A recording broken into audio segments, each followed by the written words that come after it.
نحمده نحمده ونصلي على رسوله الكريم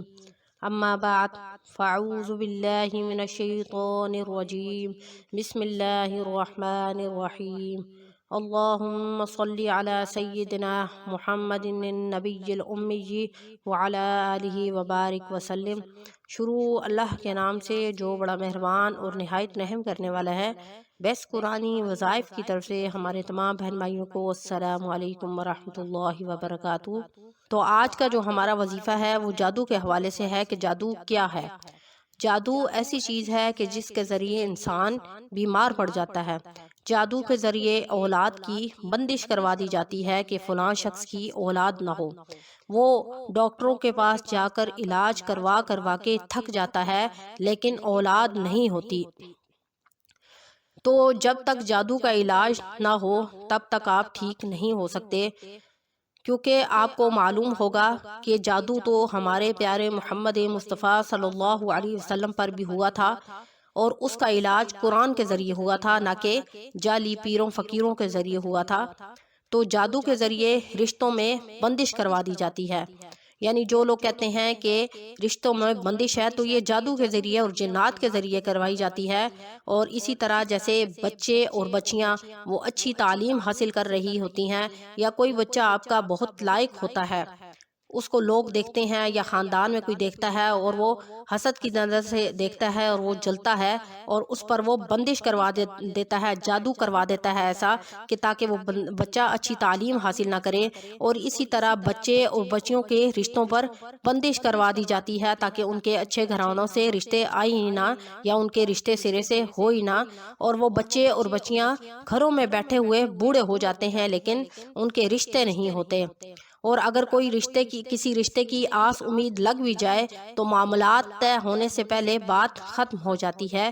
تو یہ تمام معاملات یہ ہیں جس کو ہم اپنے الفاظ میں بندش کہتے ہیں، یہ جادو اور جنات کے ذریعے کی جاتی ہے۔ اسی طرح جادو کے ذریعے لوگوں کو بیمار کر دیا جاتا ہے، یعنی اگر کوئی ایک انسان اچھا ہے، تندرست ہے، لیکن حسد اور جلن کی وجہ سے ہم اس کو بیمار کر دیتے ہیں، لیکن وہ بھی اسی طرح ڈاکٹروں کے پاس جاتا ہے لیکن ڈاکٹر اس کو کوئی بیماری نہیں بتاتے، لیکن کیا ہوتا ہے کہ وہ کہتا ہے میں تو بیمار ہوں۔ تو یہ جو بیماری ہوتی ہے بعض اوقات جادو کے ذریعے ہوتی ہے، جو ڈاکٹر بھی اس کا علاج نہیں کر سکتے۔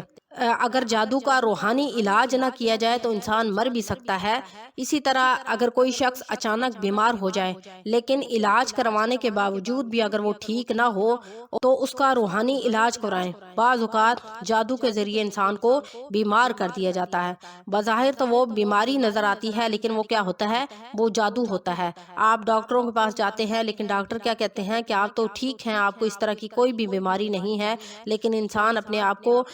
بیمار محسوس کرتا ہے۔ تو اسی طرح کاروبار میں بھی بندش کروا دی جاتی ہے، جیسا کہ لوگ کہتے ہیں کہ پتہ نہیں کیا ہو گیا، اتنا اچھا کاروبار چل رہا تھا، ابھی شروع کیا تھا، پہلے تو بہت ہی اچھا چل رہا تھا لیکن آہستہ آہستہ اس میں نقصان ہونا شروع ہو گیا، اور جب نقصان ہوتے ہوتے اس نوبت تک پہنچ گیا کہ وہ کاروبار ختم کرنا پڑا۔ اور یہ تمام کام جادو اور جنات کے ذریعے کیے جاتے ہیں۔ ہمارے پر جنات کے اثرات ہیں یا جادو کا اثر ہے تو ہم نے ان تمام چیزوں کا علاج قرآن و سنت کے مطابق کرنا ہے، نہ کہ جعلی پیروں فقیروں کو پیسے دے کر۔ آج کل یہ چیز بہت عام ہو گئی ہے کہ جگہ جگہ لوگ بیٹھے ہیں اور اپنے آپ کو عامل ظاہر کر کے لوگوں کو گمراہ کرتے ہیں اور کہتے ہیں کہ اتنے پیسے دے دو اور میں تمہارا فلاں کام کر دوں گا۔ تو یہ سارا کا سارا جھوٹ ہوتا ہے، اور وہ لوگوں کو طرح طرح سے گمراہ کرتے ہیں اور ایسے ایسے ہتھ کنڈے اپناتے ہیں کہ لوگ خود بخود گمراہ ہو جاتے ہیں، اور ان سے پیسے بٹورنے کی وجہ سے یہ کرتے ہیں۔ تو ہم نے کیا کرنا ہے کہ ان تمام چیزوں کا علاج ہم نے قرآن و سنت کے مطابق کرنا ہے جو اللہ اور اس کے رسول نے بتلایا ہے۔ غرض کے کسی قسم کی بندش اور جنات اور جادو کے اثر کو ختم کرنے کے لیے آج ہم آپ کو بہت ہی مجرب اور پاورفل وظیفہ بتائیں گے جو قرآن و سنت کے مطابق ہوگا۔ بعض میرے بہن بھائی ایسے ہوتے ہیں جو یہ کہتے ہیں اور یہ شکوہ کرتے ہیں کہ ہم نے تو یہ عمل کیا تھا لیکن اس کا اثر ہی نہیں ہوا۔ لیکن عمل تب اثر کرتا ہے جب آپ اس کو پورے یقین کے ساتھ کریں گے، تو تب جو ہے آپ کے اوپر سے جادو کا اثر ختم ہوگا۔ اور آپ جب عمل کریں باوضو حالت میں اور کامل یقین کے ساتھ اور تنہائی کے ساتھ اس عمل کو کریں، اور جس طرح آپ کو عمل بتایا جائے بالکل آپ نے اسی طرح اس عمل کو کرنا ہے، کیونکہ جو ہم آپ کو آیات بتاتے ہیں وہ قرآن مجید کی آیات ہیں، اور یہ جو قرآن مجید کی آیات ہیں، آپ کو پتہ ہے کہ قرآن مجید اللہ تعالیٰ نے ہمارے لیے قرآن مجید کو ہدایت کا ذریعہ بنا کر بھیجا ہے، اور قرآن مجید سارا کا سارا شفا ہے۔ تو یہ کیسے ہو سکتا ہے کہ جب ہم قرآن مجید کی آیات کا ورد کریں اور اس کا عمل کریں اور وہ ہم پر اثر نہ ہو؟ صرف ہمیں کامل یقین ہونا چاہیے۔ تو آج جو آپ کو میں وظیفہ بتاؤں گی وہ مکمل جادو کے علاج کے لیے ہے، اور اسی طرح اگر کسی شخص نے، کسی ظالم نے کسی پر جادو کروا دیا ہو اور وہ شخص بیمار رہتا ہو، یا کسی قسم کی بھی کوئی بندش کروا دی ہو، کاروبار پہ بندش کروا دی ہو، رشتوں پر بندش کروا دی ہو، یا کوئی شخص بیمار ہو، یا اولاد پر بندش کروا دی ہو، تو آپ نے اس عمل کو کیا کرنا ہے؟ یہ جو آیات مبارکہ میں آپ کو بتاؤں گی، آپ نے اس کو نیٹ پہ سرچ کر لینا ہے، یا آپ اس کو قرآن مجید سے دیکھ لیں۔ تو یہ آیات مبارکہ آپ نے پڑھ کر 11 مرتبہ، سب سے پہلے آپ تازہ پانی لے لیں، بوتل میں بھی لے سکتے ہیں اور گلاس میں بھی لے سکتے ہیں۔ اگر بوتل میں لے لیں تو زیادہ بہتر ہے۔ باوضو حالت میں آپ نے تنہائی میں پانی لے لینا ہے، تازہ پانی لے لینا ہے، اور اس پر 11 مرتبہ یہ آیات مبارکہ جو میں آپ کو بتاؤں گی آپ نے اس پر پڑھ کر پھونکنی ہے۔ وہ آیات مبارکہ کیا ہیں؟ فَلَمَّا أَلْقُوا قَالَ مُوسَىٰ مَا جِئْتُمْ بِهِ السِّحْرُ إِنَّ اللَّهَ سَيُبْطِلُهُ إِنَّ اللَّهَ لَا يُصْلِحُ عَمَلَ الْمُفْسِدِينَ وَيُحِقُّ اللَّهُ الْحَقَّ بِكَلِمَاتِهِ وَلَوْ كَرِهَ الْمُجْرِمُونَ فَوَقَعَ الْحَقُّ وَبَطَلَ مَا كَانُوا يَعْمَلُونَ فَغُلِبُوا هُنَالِكَ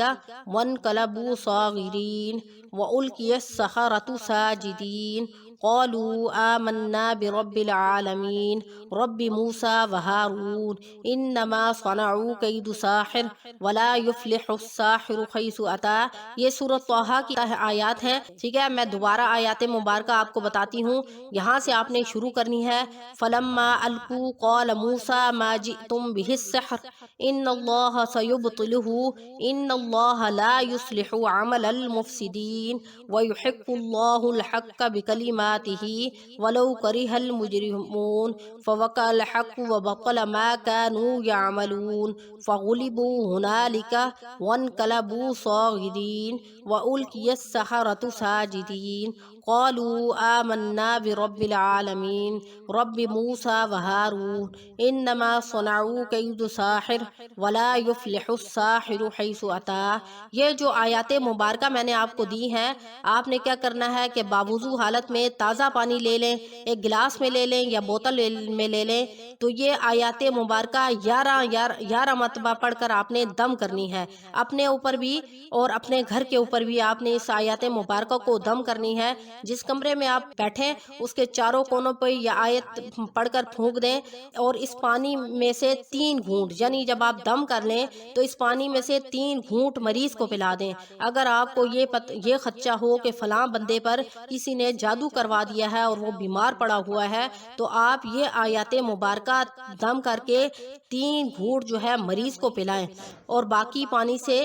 مریض نہائے، ٹھیک ہے؟ آپ نے کیا کرنا ہے کہ یہ 3 ٹائم بھی وہ پانی پی سکتا ہے، صبح بھی، دوپہر بھی اور شام بھی، اور صبح اور شام تو ہر حال میں آپ نے پینا ہے۔ اور اگر کوئی مریض ہے، اور اسی طرح اگر گھر میں آپ کے بچوں کی شادیوں پر بندش ہے یا اولاد پر بندش ہے، اور جس عورت کی بندش ہے یعنی جس کی اولاد نہیں ہو رہی، وہ بھی اسی طرح یہ آیات مبارکہ 11 مرتبہ دم کر کے صبح و شام پانی پیے، انشاءاللہ 40 دن کے عمل سے اس کی اولاد اللہ کریم جو ہے اس کی یہ بندش ختم کر کے اس کو اولاد کی امید لگا دیں گے۔ اسی طرح رشتوں پر بندش ہے تو تب بھی وہ جو بچے یا بچیاں ہیں وہ ان آیات مبارکہ کو دم کر کے 40 دن کا یہ عمل ہے، اس کو دم کر کے پانی پیے تو انشاءاللہ اس کے اوپر سے رشتوں کی بندش ختم ہو جائے گی۔ اور اسی طرح اگر کوئی شخص بیمار ہے، بیمار ہے تو کیا کرنا ہے کہ 11 مرتبہ ان آیات مبارکہ کو دم کر کے تازے پانی پر صبح اور شام پینا ہے، اور آپ کسی ٹب وغیرہ میں پانی لے لیں اور کسی پاک جگہ پر بیٹھ کر، کسی کچی جگہ پر بیٹھ کر آپ کسی برتن میں پانی ڈال کر نہائیں۔ یعنی مریض کو اگر کوئی جادو کے ذریعے کسی کو بیمار کر دیا گیا ہے تو اس کا نہانا ضروری ہے، یعنی وہ اس پانی سے نہائے کسی صاف جگہ پر بیٹھ کر، کسی کچی جگہ پر بیٹھ کر، تاکہ پانی کسی گندگی والی جگہ پر نہ جائے۔ تو اس پانی میں یہ دم ہوا پانی تھوڑا سا ملائیں اور وہ بندہ اس پانی کو سر سے پاؤں تک ڈالے، اور یہ نہاتے وقت جو ہے اس نے کیا کرنا ہے کہ پانی کو سر سے پاؤں تک ڈالنا ہے اور تمام جسم پر 3 دفعہ بہانا ہے۔ اور یہ عمل جس پر جادو کیا گیا ہے یہ عمل کم از کم 11 دن تک کرے، اور اگر وہ مریض ٹھیک نہ ہو تو اس کی شرط یہ ہے کہ وہ 40 دن تک اس عمل کو کرے۔ یعنی وہ جو مریض ہے وہ روزانہ، اگر وہ خود یہ عمل نہیں کر سکتا تو اس کے گھر میں جس کو قرآن مجید اچھے طریقے سے پڑھنا آتا ہے وہ اس آیات مبارکہ کو پانی پر دم کر کے اس مریض کو بھی دم کرے، اور یہ پانی دم کر کے اس کو صبح شام پلائے۔ اور مریض کو شرط یہ ہے کہ وہ 11 دن اس پانی سے نہائے۔ اگر 11 دن کے بعد بھی وہ ٹھیک نہ ہو تو شرط یہ ہے کہ وہ 40 دن تک اس پانی کو پیے بھی اور اس پانی سے نہائے بھی، تو انشاءاللہ جادو کا اثر ختم ہو جائے گا اور بیماری ہمیشہ کے لیے دور ہو جائے گی۔ اور اگر آپ روزانہ پانی دم کر لیں تو زیادہ بہتر ہے۔ کوشش کریں کہ روزانہ پانی دم کر کے استعمال کریں، ورنہ اگر کوئی پڑھ نہیں سکتا تو وہ ایک ہی دفعہ پانی کو دم کر کے رکھ لے اور 40 دن تک اس کو استعمال کریں۔ پہلی شرط یہ ہے کہ 11 دن کے اندر انشاءاللہ آفاقہ ہو جائے گا۔ اگر 11 دن کے اندر آفاقہ نہ ہو تو 40 دن کی شرط ہے کہ 40 دن تک وہ پانی کو پیے بھی اور اس سے نہائے بھی، تو انشاءاللہ جادو کا اثر ختم ہو جائے گا۔ انشاءاللہ آپ نے اس کو اچھے طریقے سے اس پر عمل کرنا ہے، خود بھی کرنا ہے اور آگے بھی لوگوں کو بتانا ہے۔ انشاءاللہ اس عمل کی برکت سے جادو کا اثر اور جنات کا اثر مکمل طور پر ختم ہو جائے گا۔ تو ویڈیو اچھی لگے تو ہمارے چینل کو لائک کریں، شیئر کریں، سبسکرائب کریں۔ وآخر دعوانا ان الحمدللہ رب العالمین۔ السلام علیکم ورحمۃ اللہ۔